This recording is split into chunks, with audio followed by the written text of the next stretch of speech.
बेळगाव 4,500 कोटी रुपयांच्या फसवणूक आरोप प्रकरणात अटक करण्यात आलेल्या शिवानंद निलनोर यांच्या वतीने जामीन अर्ज दाखल करण्यात आला आहे, अशी माहिती त्यांचे वकील आर.पी. पाटील यांनी दिली आहे.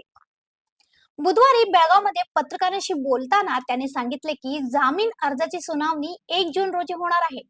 तसेच निलनोर यांना 9 जून पर्यंत न्यायालयीन कोठडी सुनावण्यात आली आहे.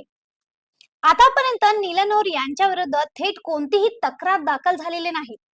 कागवाड येथे एका व्यक्तीने तक्रार दिल्याची माहिती मिळाली असून त्याबाबत अधिक तपशील गोळा केला जात आहे, असे त्यांनी सांगितले.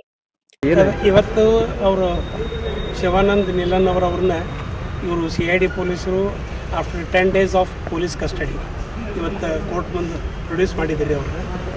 ಆಮೇಲೆ ಕೋರ್ಟ್ನವರು ಅವ್ರನ್ನೀಗ ಟಿಲ್ 9th ಜೂನ್ 9 ಜೂನ್ರ ತನಕ ಜುಡಿಷಿಯಲ್ ಕಸ್ಟಡಿಗೆ ರಿಮಾಂಡ್ ಮಾಡಿದ್ದಾರೆ.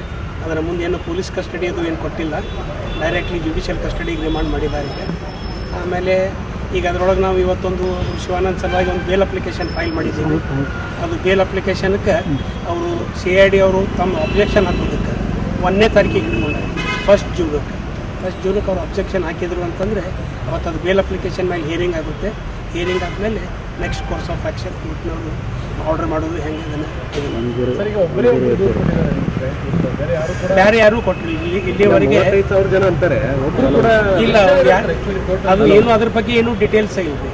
ಆ್ಯಕ್ಚುಲಿ ಅವರು 35,000 ಅಂತಾರೆ.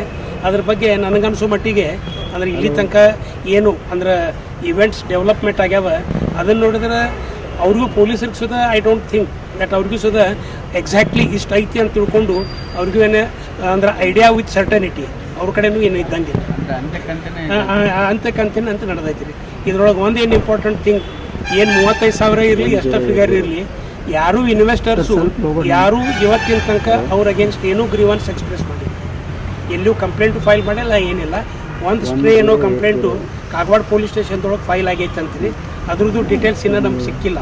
ಅದ್ರದ್ದು ನಾವು ಡೀಟೇಲ್ಸ್ ತೆಗೆದಕ್ಕೆ ಅಪ್ಲೈ ಮಾಡಿ ಯಾವುದು ಬೇಲ್ ಅಪ್ಲಿಕೇಶನ್ ಫೈಲ್ ಮಾಡಿ. FIR ರದ್ದು ಕೋರಿ ಅರ್ಜಿ ಹಾಕುವಂಥದ್ದು ಏನಾದರೂ ಅದು ಆ್ಯಕ್ಚುಲಿ ಅದ್ರ ಪ್ರಕಾರ ಈಗ ಹೈಕೋರ್ಟ್ನೊಳಗೆ ಅಂದ್ರೆ ರದ್ದು ಕೋರಿ ಹಾಕ್ಬೇಕಾತಂದ್ರೆ ಹೈಕೋರ್ಟ್ನೊಳಗೆ ಹಾಕ್ಬೇಕಾಗ್ತೈತಿ, ಕ್ವಾಶಿಂಗ್ ಸಲುವಾಗಿ ಹಾಕ್ಬೇಕಾಗ್ತೈತಿ. ಅದು ಈಗ ನಾವು ಮೊದಲ ಅಂದ್ರೆ ನಮ್ದು ಎಂಡೇವರು ಮೊದಲು ಶಿವಾನಂದ್ ಅವ್ರನ್ನ ಬೇಲ್ ಮಾಡ್ಕೊಂಡು ಬೇಲ್ ಆದಮೇಲೆ ಅವ್ರು ಹೊರಗೆ ಬಂದಮೇಲೆ ಅದು FIR ಕ್ವಾಶಿಂಗು ಮುಂದಿಂದ ಏನೈತೆ ಅದ್ರ ಬಗ್ಗೆ ವಿಚಾರ ಮಾಡಿ ಇದನ್ನು ಮಾಡಬೇಕು ಅಂತ ವಿಚಾರ. ಎದೆ ನೋವು ಇದೆ ಅನ್ನುವಂಥದ್ದು ರಿಕ್ವೆಸ್ಟ್. ಹೌದು, ಅವರು ಕೋರ್ಟಿಗೆ ರಿಕ್ವೆಸ್ಟ್ ಮಾಡಿದ್ದೀರಿ, ನನಗೆ ಎದೆ ನೋವಿದೆ ಮತ್ತು ರಿಪೀಟೆಡ್ಲಿ ಸ್ವೆಟ್ಟಿಂಗ್ ಆಗ್ತಾ ಇದೆ ಅಂತ ತಿಳ್ಕೊಂಡು ಅವರು ಅಂದರೆ ಮಾನ್ಯ ನ್ಯಾಯಾಧೀಶರ ಗಮನಕ್ಕೆ ಅದನ್ನು ತಂದರು. ನ್ಯಾಯಾಧೀಶರು ಅದ್ರ ಸಲುವಾಗಿ ಸೂಕ್ತವಾಗಿ ಪ್ರತಿಸ್ಪಂದಿಸಿ ಇಲ್ಲ ನಿಮ್ಗೆ ಹಂಗೇನ್ರಿ ಇತ್ತು ಅಂತಂದ್ರೆ ನೀವು ಇಮಿಡಿಯೇಟ್ಲಿ ಕಂಪ್ಲೇಂಟ್ ಮಾಡಿರಿ ಮತ್ತು ಅವರು ಅಲ್ಲಿ ಜೈಲಿನೊಳಗಾಯ್ತು ಅಥವಾ ಇಲ್ಲಿ ಬಿಮ್ಸ್ ಹಾಸ್ಪಿಟಲ್ದೊಳಗೆ ನಿಮಗೇನು ರಿಕ್ವೈರ್ಡ್ ಟ್ರೀಟ್ಮೆಂಟು ಸಿಗುವಂಗೆ ನಾವು ವ್ಯವಸ್ಥೆ ಮಾಡ್ತೀವಿ ಅಂತ ಅಂದಾಗ ಅದು ನಾವು ಅವ್ರಿಗೆ ಶಿವಾನಂದ್ ಅವ್ರಿಗೆ ಆ್ಯಸ್ ದೇರ್ ಅಡ್ವೊಕೇಟ್ಸ್ ನಾವು ಎಶ್ಯೂರ್ ಮಾಡೀವಿ. ನಿಮಗೆ ಏನಾದ್ರ ಸಲುವಾಗಿ ಮೆಡಿಕಲ್ ಏಡ್ ಸಲುವಾಗಿ ಅಸಿಸ್ಟೆನ್ಸ್ ಬೇಕಾಯ್ತು ಅಂತಂದರೆ ನೀವು ಹೇಳ್ರಿ, ನಾವು ಅದ್ರ ಪ್ರಕಾರ ಕೋರ್ಟಿಗೆ ಎಮರ್ಜೆಂಟ್ಲಿ ಏನಾದರೂ ರಿಕ್ವೆಸ್ಟ್ ಮಾಡಿಕೊಂಡು ಅದ್ರ ಬಗ್ಗೆ ಸೂಕ್ತ ನಿಮ್ಗೆ ಅರೇಂಜ್ಮೆಂಟ್ ಆಗುವಂಗೆ ನಾವು ಅರೇಂಜ್ಮೆಂಟ್ ಮಾಡ್ತೀವಿ ಅಂತ ತಿಳ್ಕೊಂಡು ಎಶ್ಯೂರ್ ಮಾಡಿ. 1ನೇ ತಾರೀಕು ಬೇಲ್ ಅಪ್ಲಿಕೇಶನ್ ಹಿಯರಿಂಗ್ ಬರ್ತದೆ. ಬೇಲ್ ಅಪ್ಲಿಕೇಶನ್ ಹಿಯರಿಂಗ್ ಬರ್ತದೆ. 1ನೇ ತಾರೀಕಿಗೆ ಬೇಲ್ ಅಪ್ಲಿಕೇಶನ್ ಹಿಯರಿಂಗ್. ನಂದು R.G. पाटील ॲडव्होकेट ರೀ, बेळगाव. प्रथम निलनोर यांना जामीन मिळवण्यासाठी प्रयत्न केले जातील. त्यानंतर दाखल FIR रद्द करण्यासाठी उच्च न्यायालयात अर्ज दाखल केला जाईल, असेही वकील आर.पी. पाटील यांनी स्पष्ट केले आहे. अशा आणखीन अपडेटसाठी फॉलो करा व्हॉइस ऑफ फेनुग्रामला.